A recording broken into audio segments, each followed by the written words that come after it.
अतुल भातखळकर आहेत, आपण त्यांच्याशी बातचीत करूया. समान नागरी कायदा आणण्यासाठी कुठेतरी हालचाली आपल्याला होताना दिसत आहेत. याच अधिवेशनामध्ये या अधिवेशनामध्ये हे कदाचित कायदा किंवा जे बिल आहे ते येताना दिसेल. या संदर्भात समिती देखील बनवण्यात आली. नाही, समान नागरी कायदा आला पाहिजे ही आमची मागणी आहे.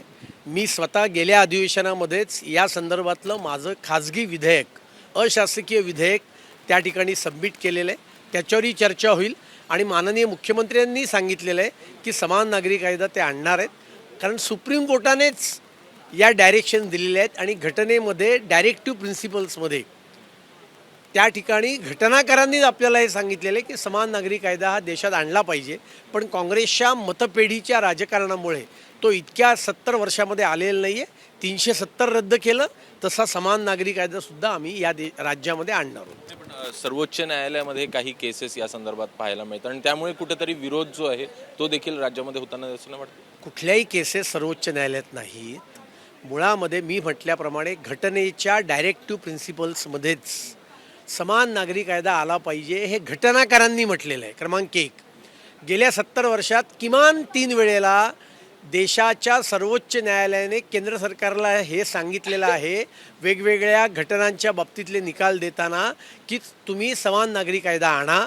आणि आता तर सर्वोच्च न्यायालयाने राज्यांना समान नागरी कायदा आणता येईल असा निर्णय उत्तराखंडच्या प्रकरणामध्ये दिलेला आहे. आणि त्यामुळे समान नागरी कायद्याचं भारतरत्न डॉक्टर बाबासाहेब आंबेडकरांचं जे स्वप्न आहे ते स्वप्न येणाऱ्या काळामध्ये आम्ही पूर्ण करणार आहोत. एकूणच मुंबईचं सध्याला मोठ्या प्रमाणात पाऊस आपल्याला होताना दिसतोय आणि अशातच विधिमंडळाचं कामकाज देखील याचमुळे तहकूब होताना दिसतंय.